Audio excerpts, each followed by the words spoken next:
Alright, I know what you're thinking. Great, another video about the funny furry numbers. And you're right, this is another video about the 621 rule, but we're going to look at it a bit differently today. I'm sure most of us are familiar with why these numbers are so important in the furry fandom, especially to furry fandom conventions. They are one of the first things that you were told when going about some of your first cons, and they are repeated multiple times throughout the cons as well. And this is great, exposing as many people as possible to these numbers and their definitions is important. But while most cons do a great job at telling you what these numbers mean, they don't always do a good job on the why. And when it comes to something like your overall well-being at furry conventions, the reasoning behind these numbers actually makes them a lot more understandable and therefore easier to follow. So let's take a different look at the furry convention 621 rule and focus more on why this is a thing, and why that is actually more important than the definition of the rule itself. Let me explain. Let's start with some context. For those who are not familiar with the 621 rule, it's basically a set of guidelines that are suggested for people who attend furry conventions to help healthily last the entire con. The numbers in the rules correspond to an amount of something that convention goers should do to keep them in the best shape throughout the chaos of a con. The 6 represents 6 hours of sleep, the 2 represents 2 meals a day, and the 1 represents 1 shower a day. Guidelines like these for attending cons have been around since cons have started. In fact, there's a lot of research that suggests that this rule was actually borrowed from the science fiction fandom and was adopted as furry conventions began to branch away from sci-fi cons in the 80s. And it's stuck ever since, mainly because it's easy to convey these 3 numbers in a whole list of rules, and in the more recent future, it's shared numbers with another thing that furries are quite familiar with. But that's besides the point. The 621 rule is well known and well defined. And again, if you go to any of these "This is your first furry convention" panels, or even the opening ceremonies of some cons, you'll have these 3 rules redefined to you in detail. But what a lot of cons skimp over is the reasoning behind these rules, or why they're recommended for you to follow. Sure, they'll be generic about it and say that they help keep you healthy for the con, but what does that actually look like and mean for you and me? I don't know about you, but when someone tells me to do something and doesn't tell me why, I'm a little less motivated to do it because I don't know what the point of doing it is. And I get it, cons can't take too much time to explain in detail why each of these numbers exists, even though it would be cool to have a panel dedicated just to 621. That would actually be pretty fun. But if they're not going to do it, I will. So let's explore why following the 621 rule actually does keep you healthier at furry conventions.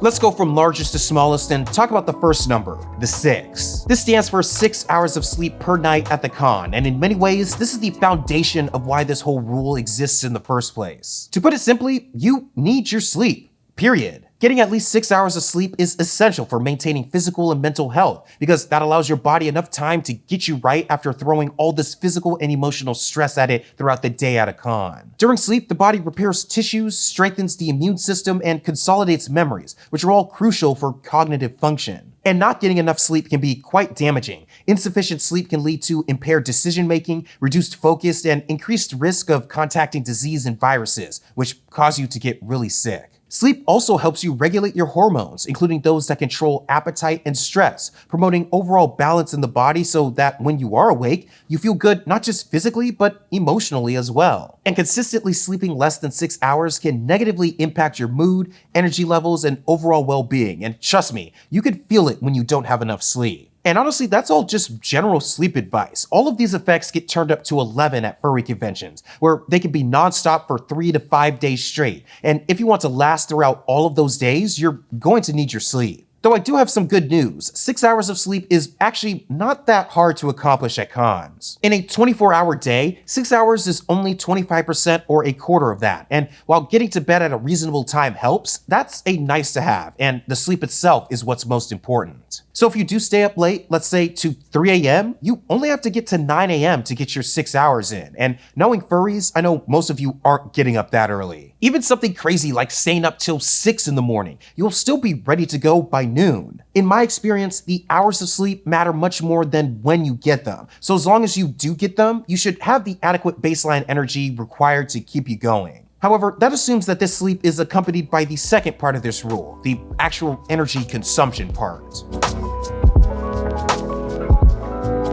The second number in this rule is 2, and it stands for 2 meals a day. Of the 3, this one tends to trip people up the most because the definition of what a meal is isn't strictly defined. So let's do that right now. And when we say 2 meals a day, we mean 2 full, complete, calorie-dense meals made out of food. Things like just an energy drink isn't a meal. A bag of chips isn't a meal. A bag of chips and an energy drink, while better than nothing, isn't a meal. We're talking about some combination of protein, carbohydrates, vitamins, minerals, a complete meal. Food is your fuel. Eating at least 2 meals a day during a furry convention is crucial to maintaining energy and stamina for the event's activities. Conventions involve a lot of long hours of socializing, walking, and participating in stuff like panels or events, which can be physically and mentally draining. Proper nutrition helps prevent fatigue, irritability, and dehydration, ensuring that you can fully enjoy the experience. And skipping meals can lead to your body not balancing all of that correctly, leading to things like low blood sugar, which can make it harder to focus or engage with others effectively. Regular meals also provide an opportunity to take a break, recharge, and connect with friends, enhancing the overall convention experience as well. And again, I can't stress this enough. You can't do that properly with just a protein bar and a can of 200 milligrams of caffeine.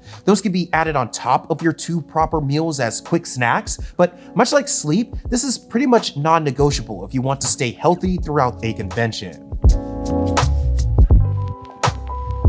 Now, this last rule is a bit different in nature. While the first 2 are for you and you exclusively, this last rule is both for you and for the rest of us at a con. The 1 in the 621 rule stands for getting 1 shower in a day, and this one is both the most straightforward and the one that most people seem to miss in my experience. Taking at least 1 shower a day during a furry convention is essential for maintaining your personal hygiene and ensuring a pleasant experience for yourself and others. Conventions involve a double whammy of a lot of physical activity and in crowded spaces, which combined can lead to sweating and odor buildup. Regular showers help remove sweat, bacteria, and dirt, preventing unpleasant smells and reducing the risk of skin irritations and infections. Cleanliness is especially important in social settings like cons, and it shows a baseline level of respect for others and helps create a comfortable environment that everyone can enjoy. This is especially important for fursuiters. Showering also ensures that you stay fresh before putting on your suit, which can trap heat and moisture, and taking one after cleans all of that off and gets you right before going back out in public. And not for nothing, taking a shower can be a refreshing way to start or end your day, helping you feel energized or relaxed. Overall, daily showers are a simple yet vital part of self-care that contributes to a positive convention experience. And again,